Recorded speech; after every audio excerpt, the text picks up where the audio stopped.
الحمد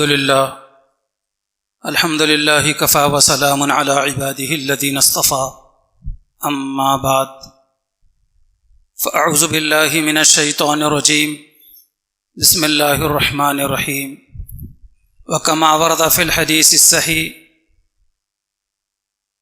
عن ابن عباس رضي الله عنه قال قال رسول الله صلى الله عليه وسلم من جمع بين الصلاتين من غير عذر فقد أتى بابا من أبواب الكبائر او كما قال النبي صلی اللہ علیہ وسلم۔ قابل احترام دینی بھائی اور عزیزو، اللہ تبارک و تعالیٰ کے احکامات بہت سے ہیں اور اللہ تعالیٰ کی عبادتیں بھی بہت سی ہیں، لیکن اللہ تعالیٰ کے تمام احکامات میں نماز کو جو مقام حاصل ہے، اللہ تعالیٰ کے ساری عبادات میں نماز کو جو مقام حاصل ہے وہ کسی دوسری چیز کو حاصل نہیں ہے، اس لیے کہ اللہ تبارک و تعالیٰ کے سارے احکامات زمین پر نازل ہوئے ہیں حضرت جبرائیل کے ذریعے سے، چاہے وہ جس قسم کے احکامات ہوں، لیکن جب نماز کے فرض کرنے کا مرحلہ آیا تو اللہ تبارک و تعالیٰ نے پیغمبر اسلام صلی اللہ علیہ وسلم کو اپنے پاس آسمانوں میں بلایا، اور وہاں پر اللہ تبارک و تعالیٰ نے نماز فرض فرمائی۔ اس سے اندازہ لگایا جا سکتا ہے کہ نماز ایک مومن کے لیے کتنی ضروری ہے۔ ساری عبادتیں، سارے احکامات فرشی ہیں، زمین پر آئے ہوئے ہیں، لیکن نماز ایسی عبادت عرش کے پاس، عرش کے اوپر، آسمانوں کے اوپر ہمارے پیغمبر علیہ الصلوۃ والسلام کو بلا کر اس کو فرض کیا گیا ہے۔ قرآن مجید میں سینکڑوں مقامات پر اللہ تعالیٰ نے نماز کا طریقہ، نماز کا حکم، نماز کی اہمیت اور نماز کے چھوڑنے کی وعیدات کو بیان فرمائے ہیں۔ یہ قرآن میں بھی ہے اور احادیث مبارکہ میں تو ہزاروں حدیثیں ہیں۔ نماز کے احکامات، نماز کے مسائل، نماز کے وعیدات، نماز کے طریقے کے متعلق، اس سے آپ اندازہ لگائیں کہ پوری دنیا کے اندر جتنی اللہ تعالیٰ کے مخلوق ہیں، ہر مخلوق اللہ تعالیٰ کا ذکر کرتی ہے، اللہ کی تسبیح بیان کرتی ہے۔ کوئی بھی مخلوق ہو، چرند ہو، پرند ہو، حیوانات ہوں، حتیٰ کہ گدھا اور کتا اور خنزیر اور بلی ہو، بھینس اور بکری اور گائے اور بیل ہوں، سب اللہ تبارک و تعالیٰ کا ذکر کرتی ہیں، اللہ تعالیٰ کی تسبیح بیان کرتی ہیں۔ اور یہ کوئی ضروری نہیں ہے کہ ہر ایک کی تسبیح ہم سمجھ پائیں، کوئی ضروری نہیں ہے، لیکن ہمارے اسلاف اور بزرگان دین جو خانقاہوں میں بیٹھ کر اللہ کے بندوں کا تعلق اللہ سے مضبوط کرتے ہیں، ان کے اوپر بہت ساری ایسی چیزیں کشف کے ذریعے سے ظاہر ہوتی ہیں۔ چنانچہ ان خانقاہی بزرگوں کے مکاشفات میں سے یہ بات ہے، گدھا جو اللہ تبارک و تعالیٰ کی تسبیح کرتا ہے اور اللہ تبارک و تعالیٰ کا ذکر اور یاد کرتا ہے، اس کی تسبیح اس طریقے سے ہے۔ وَيَقُولُ الْحِمَارُ، عربی میں حمار کہا جاتا ہے گدھے کو، قرآن میں بھی ہے، حدیثوں میں بھی ہے۔ عربی میں حمار کے معنی آتے ہیں گدھے کے۔ وَيَقُولُ الْحِمَارُ، گدھا کہتا ہے الحمد للہ الذی جعلنی حمارا، یہ گویا کہ گدھے کی تسبیح ہے۔ اس طریقے سے اللہ تعالیٰ کو وہ یاد کرتا ہے اور اللہ کا ذکر کرتا ہے۔ وَيَقُولُ الْحِمَارُ الحمد للہ الذی جعلنی حمارا ولم یجعلنی کلبا، تمام تعریفیں اس اللہ کے لیے ہیں جس نے مجھے گدھا بنایا لیکن کتا نہیں بنایا۔ پھر انہی خانقاہی بزرگوں میں ان کے مکاشفات میں سے یہ بات بھی ہے کہ کتا کس طریقے سے اللہ تعالیٰ کی تسبیح کرتا ہے اور اللہ کو یاد کرتا ہے، اس کی تسبیح کیا ہے۔ وَيَقُولُ الْكَلْبُ، کلب کہا جاتا ہے عربی میں کتے کو، وَيَقُولُ الْكَلْبُ کتا کہتا ہے الحمدللہ الذی جعلنی کلبا ولم یجعلنی خنزیرا. کتا اللہ تعالیٰ کی تعریف کرتا ہے کہ تمام تعریفیں اس اللہ رب العالمین کے لیے ہیں جس نے مجھے کتا بنایا لیکن مجھے خنزیر نہیں بنایا. یہی اس کی تعریف ہے اللہ تعالیٰ کی. یہی کتے کی تسبیح ہے جو اللہ تعالیٰ کو اس طریقے سے یاد کرتا ہے وہ. اور دیکھیے خنزیر کس طریقے سے اللہ تعالیٰ کو یاد کرتا ہے. خنزیر کہتا وَيَقُولُ الْخِنزِيرُ. بعض لوگ سمجھتے ہیں کہ خنزیر کا نام لیتے برا وضو ٹوٹ جاتا. مردوں کے مقابلے میں عورتوں میں یہ بات زیادہ مشہور ہے کہ خنزیر کا نام زبان پر آتے برابر یا خنزیر کو دیکھتے برابر وضو ٹوٹ جاتا. ایسا نہیں ہے. نہ خنزیر کو دیکھنے سے وضو ٹوٹتا ہے اور نہ خنزیر کا نام اپنے زبان پر لینے سے وضو ٹوٹتا ہے. اس لیے کہ خنزیر کا نام تو قرآن میں بھی ہے، اگرچہ کہ اس کی تعریف کرنے کے لیے نہیں ہے، وہ اس کی گندگی کو ظاہر کرنے کے لیے بیان کیا گیا ہے. لیکن عام طور پر بعض مردوں کا اور مردوں کے مقابلے میں بہت سی عورتوں کا جو ایک خیال ہے وضو کرنے کے بعد زبان سے خنزیر کا نام نہیں لینا چاہیے، حالانکہ ایسا نہیں ہے. اگر نماز میں دوسرا پارہ تلاوت کرنا شروع کر دیں امام صاحب تو اس میں دوسرے پارے میں خود خنزیر کا تذکرہ موجود ہے. قرآن میں کئی جگہ پر خنزیر کا نام موجود ہے.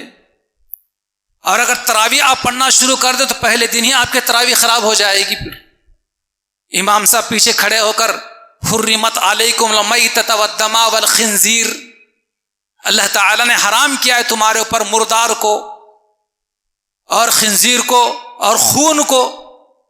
یہ تینوں چیزیں حرام ہیں. مردار جانور کھانا بھی حرام ہے اور حلال جانور کا بہتا ہوا خون بھی حرام ہے اور اسی طریقے سے خنزیر بھی حرام ہے. لیکن یہ ہمارے ذہنوں میں سے بات نکل جانا چاہیے اور خاص طور ہمارے اپنی ذمہ داری بنتی ہے اپنے گھر کی عورتوں کو یہ بات بتلا دیں کہ خنزیر دیکھنے سے یا خنزیر کا بول اپنے زبان سے بولنے سے وضو نہیں ٹوٹتا اور نہ ہی نماز ٹوٹتی ہے. بعض ہماری بہنیں یہ سمجھتی ہیں کہ سامنے کوئی برہانہ ننگا بچہ آ گیا، اس کے سطر پر نظر پڑ گئی تو وضو ٹوٹ جاتا ہے. کسی کے سطر پر نگاہ پڑنے سے کسی کا وضو نہیں ٹوٹتا. نہ دیکھنے والے کا وضو ٹوٹتا ہے نہ دکھانے والے کا وضو ٹوٹتا ہے، دونوں بھی صورتوں میں نہیں.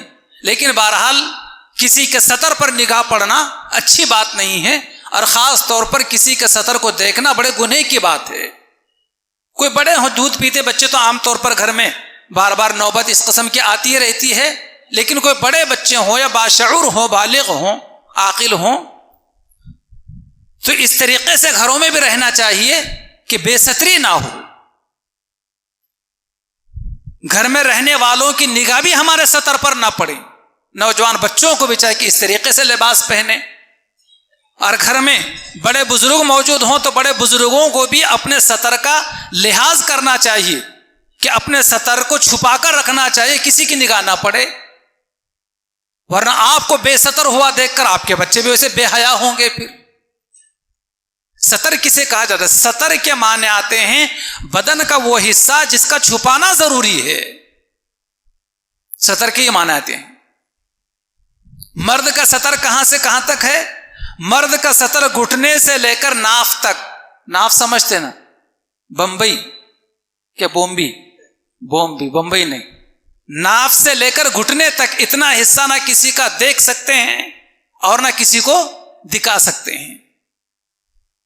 آج عجیب و غریب نوجوانوں کے اندر اور نوجوانوں کا دیکھا دیکھی، بعض گھر میں بوڑھوں کو بھی دیکھا جا رہا ہے نیکر پہن کر گھوم رہے ہیں،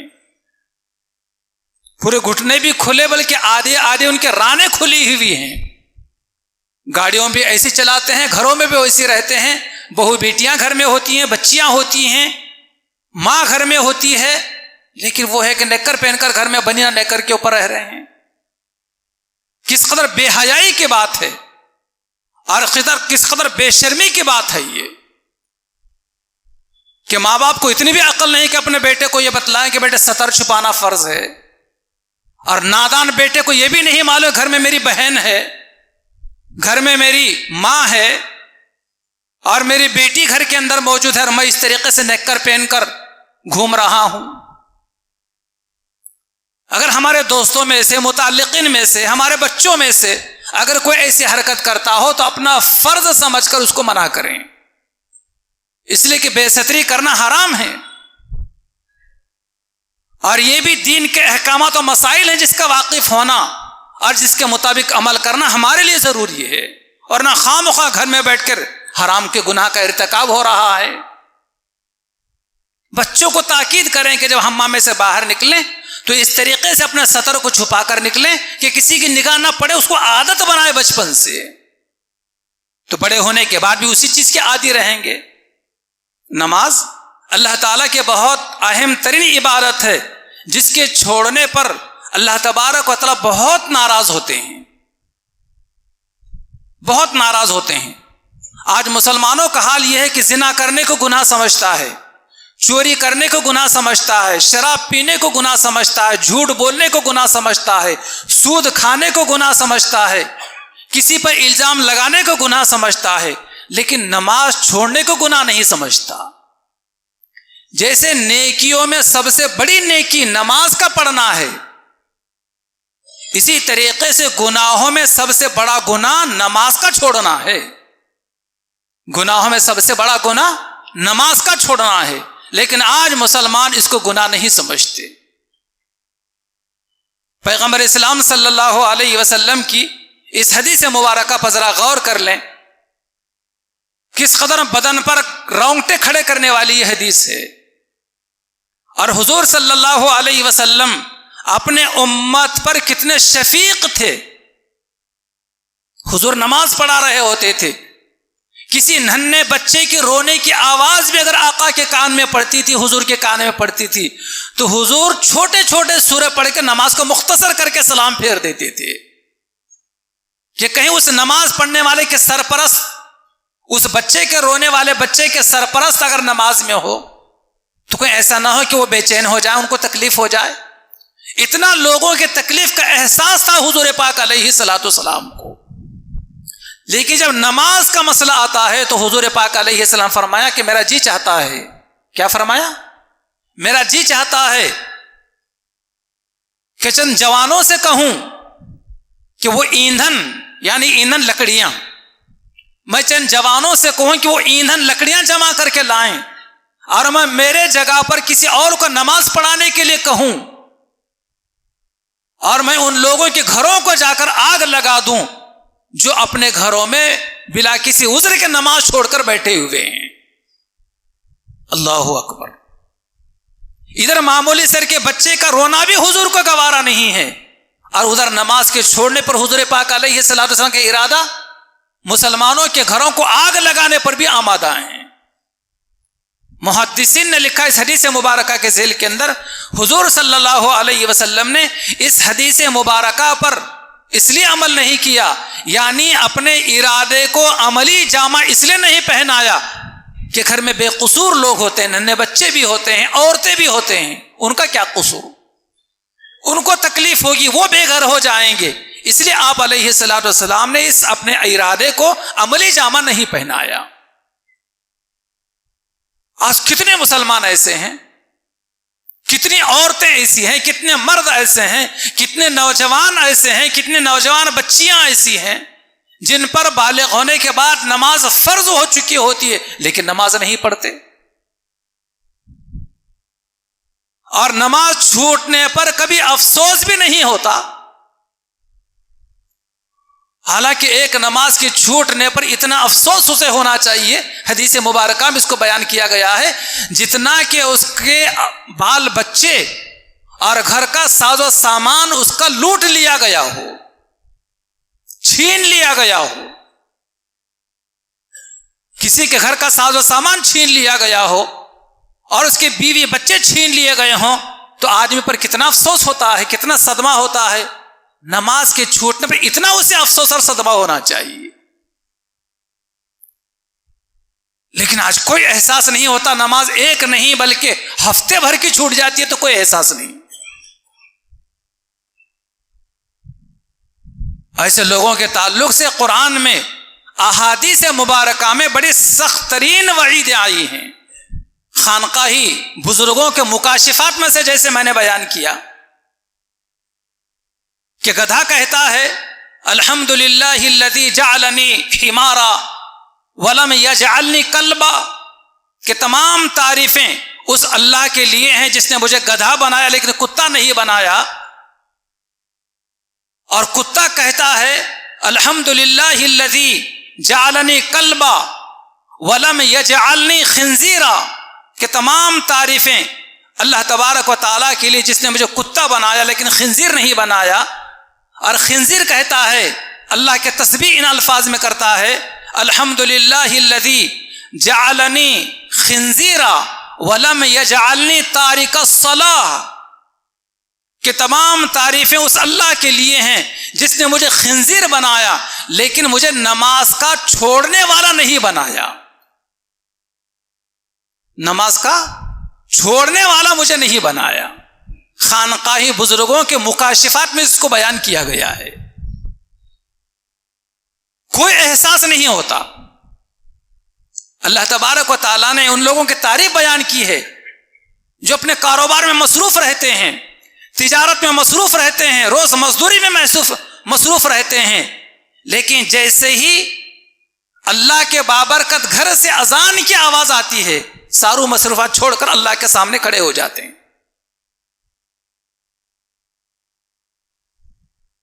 اس کی تعریف بیان کی گئی ہے قرآن میں بھی اور احادیث مبارکہ میں بھی۔ یہ مزاج بنانے کی ضرورت ہے، میں خوب کام کروں، خوب تجارت کروں، ذوق اور شوق سے کروں، حلال پیسہ کماؤں، روز مزدوری کروں، لیکن اذان ہونے کے بعد میری ساری کی ساری چھٹی۔ دوستوں اور بزرگوں اپنا یہ مزاج بنائیں کہ اذان ہونے کے بعد چاہے میری کوئی بھی فیلڈ ہو، کرسی چھوڑ دیں، چلے اللہ کے گھر کی طرف۔ یہ مزاج بنائیں، پھر دیکھیں زندگی میں سکون۔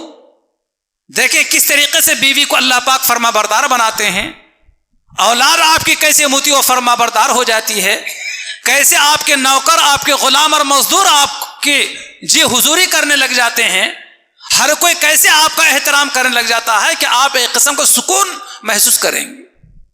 لیکن اگر آپ اللہ کو ناراض کریں گے، اللہ کے ہر مخلوق آپ کو ستائے گی، ناراض کرے گی، پھر کتنوں کو مناتے بیٹھیں گے؟ ایک کو مناؤ، کسی اور کو منانے کی ضرورت نہیں ہے۔ لیکن اگر ایک کو نہیں منائیں گے، نہ جانے کتنوں کو ہمیں منانا پڑے گا۔ اللہ تعالیٰ ہمیں صحیح سمجھ بوجھ عطا فرمائے۔ اسی وجہ سے فرمایا گیا ہے قرآن مجید کے اندر کہ ان الصلاۃ تنہا عن الفحشاء والمنکر، کہ بے شک نماز بے حیائی اور ناشائستہ حرکتوں سے نمازی کو روکتی ہے، یعنی ہر قسم کی برائیوں سے نمازی کو روک دیتی ہے۔ لیکن صحابہ سے اس آیت مبارکہ کے تفسیر میں بات منقول ہے کہ اگر کوئی نماز پڑھتا ہے اور برائیوں سے نہیں رکتا تو اس کے بارے میں آپ کو کیا فرمان ہے؟ تو فرمایا گیا ہے کہ اس کے نماز میں نقص ہے، جس کی وجہ سے اس کی نماز اس کو برائیوں سے نہیں روک پا رہی ہے۔ ورنہ نماز کا خاصہ تو یہ ہے کہ نمازی گناہوں سے، برائیوں سے بچ جائے اور رک جائے۔ میں یہ واقعہ سناؤں حضرت عمر فاروق رضی اللہ تعالیٰ کی خلافت کے زمانے کا، تو معلومات میں اضافہ بھی ہوگا اور عمل کا ذوق اور شوق بھی پیدا ہوگا۔ حضرت عمر فاروق رضی اللہ تعالیٰ کی خلافت کا زمانہ ہے، کتابوں میں واقعہ لکھا ہوا ہے، ایک نوجوان ایک عورت پر فریفتہ ہو گیا، مطلب ہے کہ اس کا عاشق ہو گیا، اور بے چین تھا کہ اس سے ملاقات ہو، کچھ گفت و شنید ہو، کچھ پیار و محبت کی باتیں ہوں۔ کہلوا بھیجا، مجھے آپ سے محبت ہو گئی ہے۔ لیکن دیکھیے اس زمانے کی عورتیں بھی کس کمال کی عورتیں ہوا کرتی تھی۔ اس عورت نے پیغام بھیجا، مجھے منظور ہے، لیکن میری ایک شرط ہے، میری شرط یہ ہے کہ آپ 40 دن تک امیر المؤمنین خلیفۃ المسلمین حضرت عمر کے پیچھے مسجد نبوی کے اندر 40 دن تک پابندی کے ساتھ تکبیر اولیٰ کے ساتھ میں آپ نماز پڑھیں۔ اس کے بعد پھر آپ کی شرط مجھے منظور ہے، میں آپ سے نکاح کرنے کو تیار ہوں۔ اس نوجوان نے شرط منظور کر لیا، اور اسی دن سے، ایسی چیزوں بہت جلدی کرتے ہیں لوگ شرط قبول کرنے، اسی دن سے باضابطہ نمازوں کا اہتمام کرنا شروع کر دیا۔ پڑھانے والے حضرت عمر، جن کے بارے میں حضور نے فرمایا کہ لو کان بعدی نبی لکان عمر، اگر میرے بعد کوئی نبی ہوتے تو حضرت عمر ہوتے، لا نبی بعدی، میرے بعد کوئی نبی نہیں ہے۔ اندازہ کتنا اونچا مقام، کیسا قرآن پڑھتے ہوں گے وہ۔ حضرت عمر کے پیچھے تکبیر اولیٰ کے ساتھ 5 نمازوں میں حاضر ہو رہے ہیں۔ چند دن نہیں گزرے تھے کہ دل کی دنیا بدل گئی، عشق فانی میں مبتلا تھے، عشق حقیقی میں منتقل ہو گئے۔ جیسے 40 دن ہو گئے مکمل، تو اس خاتون نے، اس عورت نے، نوجوان بچی نے پیغام بھیجا، 40 دن مکمل ہو چکے ہیں، آپ کو امیر المؤمنین حضرت عمر کے پیچھے مسجد نبوی میں نماز پڑھتے ہوئے اگر آپ کی چاہت ہے تو میں آپ سے نکاح کرنے کو تیار ہوں۔ اس نوجوان نے معذرت کر لی، بلکہ کوئی توجہ نہیں دی کہ مجھے آپ سے کوئی مطلب نہیں ہے، آپ کون، میں کون، میں آپ کو نہیں پہچانتا۔ اس خاتون نے اس بات کو، اس پیغام کو، اس واقعے کو وقت کے خلیفہ حضرت عمر فاروق رضی اللہ تعالیٰ عنہ تک پہنچایا کہ بات یہاں سے شروع ہوئی تھی اور بات اس موڑ پہ آ چکی ہے۔ جیسے اس واقعے کو سنا حضرت عمر رضی اللہ تعالیٰ عنہ نے فوراً ان کی زبان مبارک پر جو آیت مبارکہ جاری ہوئی بے ساختہ، یہی مبارک آیت مبارکہ جاری ہوئی، ان الصلاۃ تنہی عن الفحشاء والمنکر، کہ بے شک نماز گناہوں سے، ناشائستہ حرکتوں سے نمازی کو روکتی ہے۔ واقعی نماز اگر ویسی پڑھی جائے جیسے نماز پڑھنا چاہیے تو ضرور انسان کو گناہوں سے روکتی ہے، لیکن کوئی نماز بھی پڑھتا ہے اور گناہوں سے، برائیوں سے بھی نہیں رکتا تو نماز میں کوئی خرابی نہیں ہے، اس کے نماز کے پڑھنے میں ابھی خرابی ہے۔ جیسے نماز پڑھنا چاہیے ویسے نماز اب اس کی نہیں ہے، جس کی وجہ سے گناہوں سے رک نہیں پا رہا ہے۔ اس لیے ایسی نماز پڑھنے کی کوشش کی جائے جیسے کہ نماز پڑھنے کا حق ہے۔ کیسے نماز پڑھی جاتی ہے؟ آقا دو جہاں علیہ الصلوۃ والسلام فرماتے ہیں، صلو کما رأیتمونی اصلی، کہ لوگوں ایسے نماز پڑھو جیسے کہ تم مجھے نماز پڑھتے ہوئے دیکھتے ہو، یعنی جیسے پیغمبر نماز پڑھا کرتے تھے اس طریقے سے ہمیں نماز پڑھنا چاہیے۔ کیسے نماز پڑھتے ہیں؟ وضو کمال درجے کا کرنا چاہیے، نہیں کرتے۔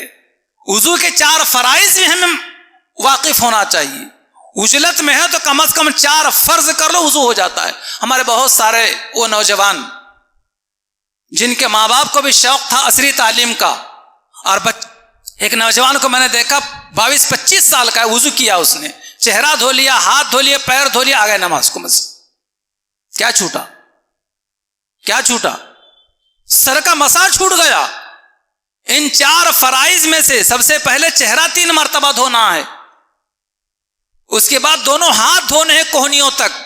بعضوں کو یہ بھی پتا نہیں ہوتا کوہنیوں تک ہاتھ دھونے کا، کوہنیوں سے نیچے ہی ہاتھ دھو لیتے ہیں۔ اور تیسرا سر کا مسا کرنا، اور چوتھا دونوں پیر ٹخنوں سمیت دھونا، ٹخنے دھونے میں آ جانا۔ بالوں سامنے سے پنجے دھو لیتے ہیں، پیچھے سے ٹخنوں سے پیچھے بالکل ایڑی سوکھی رہ جاتی ہے، معلوم ہی نہیں ہے کہ وضو میں اعضائے وضو کہاں تک دھونے ہیں، پتہ ہی نہیں کچھ، نہ کسی نے بتلایا، نہ کسی مکتب میں گئے، نہ کسی معلم کے سامنے بیٹھے، نہ ماں باپ کو فکر تھی، نہ بچے کو کبھی شعور آیا۔ تو ان 4 فرائض میں سے ایک فرض بھی اگر چھوٹ جاتا تو وضو نہیں ہوا، جب وضو نہیں ہوا تو نماز بھی نہیں ہوئی۔ آج بھی سلسلہ جاری ہے. کیسے جاری ہے معلوم؟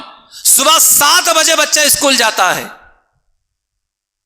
صبح 7 بجے اسکول جاتا ہے بچہ, اور 5 بجے اسکول سے گھر واپس آتا ہے, تھک کے چور ہو کے بچہ آتا ہے. اور اس کے بعد ممکن ہے کہ ٹیوشن کا بھی معمول ہے, اور دینی تعلیم کا کوئی انتظام نہیں ہے. نہ ماں باپ کے پاس ٹائم ہے سکھانے کے لیے, نہ بچے کے پاس اتنا وقت ہے کہ کسی مکتب میں مدرسے میں بھیج سکیں اسے. ان بنیادی چھوٹی چھوٹی چیزوں سے ہمارا بچہ ناواقف ہے. لیکن نہ وضو کے فرائض معلوم, نہ نماز کے فرائض اسے معلوم. آج بھی ایسی نسل تیار ہو رہی ہے, مکتب کی ہوائی نہیں, معلم کی ہوائی نہیں اسے کوئی. ضرور پڑھائیے, اچھا پڑھائیے, اچھے اسکول میں تعلیم دلوائیے, اچھے سے اچھے معلم کے انتظام کیجیے, اچھے سے اچھے ٹیوشن اسے لگوائیے, کوئی منع نہیں کرتا. عصری تعلیم بھی اس زمانے میں بہت ضروری ہے, لیکن بنیادی دینی تعلیم بھی اس کے لیے ضروری ہے. تو بہرحال میں نماز کے تعلق سے کہہ رہا تھا کہ نماز کے فرائض یا نماز میں سے کوئی فرض اگر چھوٹ جاتا ہے تو نماز ہی نہیں ہوتی. فرض کی 2 قسمیں ہیں, ایک اندرونی فرائض اور دوسرے بیرونی فرائض. یعنی تکبیر تحریمہ باندھنے سے پہلے 7 فرض ہیں جن کو بیرونی فرض کہا جاتا ہے. کیا ہم 7 فرائض سے واقف ہیں؟ ان 7 میں سے ایک فرض بھی اگر چھوٹ جائے تو نماز نہیں ہوتی. پھر تکبیر تحریمہ اللہ اکبر کہہ کے نیت باندھنے کے بعد 6 فرض ہیں. اگر ان 6 فرائض میں سے ایک فرض بھی چھوٹ جائے تو نماز نہیں ہوتی. کیا ہم ان 14 اور 13 فرائض سے واقف ہیں, بیرونی اور اندرونی؟ واقف ہے تو بہت اچھی بات ہے. اللہ پاک تعدم حیات اس کو یاد رکھ کر اس کے مطابق نماز پڑھنے کی توفیق عطا فرمائے. اور اگر نہیں ہے تو سیکھنے کی ضرورت ہے. آج مکتب میں چھوٹے چھوٹے بچوں کو ہم یاد دلاتے ہیں. بچوں کی دینیات کے نام سے ایک 20 روپے کی کتاب ہے, وہی کتاب نے گھر میں منگا کر رکھ لیں, اسی میں دیکھ کر ان چیزوں کو یاد کر لیں. نماز میں 14 واجبات ہیں, جان بوجھ کر اگر کوئی چھوڑ دے تو نماز ہو تو جاتی ہے لیکن ناقص ہوتی ہے. لیکن اگر کبھی بھولے سے ان 14 واجبات میں سے کوئی واجب چھوٹ جائے تو سجدہ سہو کرنے سے نماز ہوتی ہے. یہ جاننا بھی ہمارے لیے ضروری ہے کہ نماز میں کتنے واجبات ہیں, کون کون سے واجبات ہیں. تکبیر تحریمہ کے باندھنے سے لے کر سلام پھیرنے تک 2 رکعت نماز میں 51 سنتیں ہیں.